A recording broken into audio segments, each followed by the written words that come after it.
তো good morning friends, welcome to MT time story blog. তোমরা সবাই কেমন আছো? আশা করি ভালোই আছো। দেখো, আমি কলাইটা তোমাদেরকে সেদিন দেখিয়েছিলাম, ওটা পেস্ট করেছি। পেস্ট করে এভাবে রেখেছি, এটাকে পরে ফেটাতে হবে। আর দেখো, এই টিনগুলোতে তেল মাখতে হবে। আমি কাপ রেডি করে রেখেছি। এই কাপড়টা দিয়ে এই তেলটা টিনে ঘষিয়ে দিব।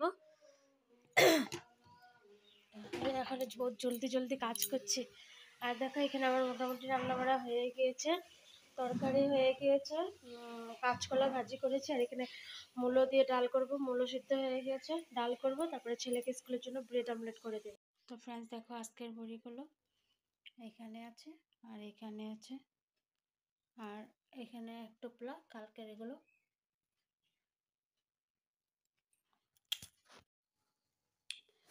দেখো, এখন বিকেল হয়ে গেছে। এখানে আমি চা বানিয়ে নিয়েছি, চা খাবো।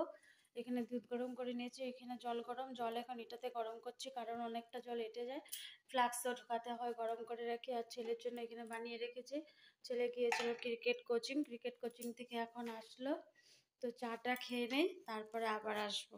দেখো, আজও আবার ভুতুম পাখির শরীর খারাপ। ভুতুম পাখি শুয়ে আছে। ভুতুম পাখির শরীরটা ভালো যাচ্ছেই না। স্কুলে গিয়েছিল, স্কুল থেকে ছুটি নিয়ে চলে এসেছে। এখন একটু ঘুম পাতিয়ে রেখেছি, এখন ঘুমিয়ে থাকো।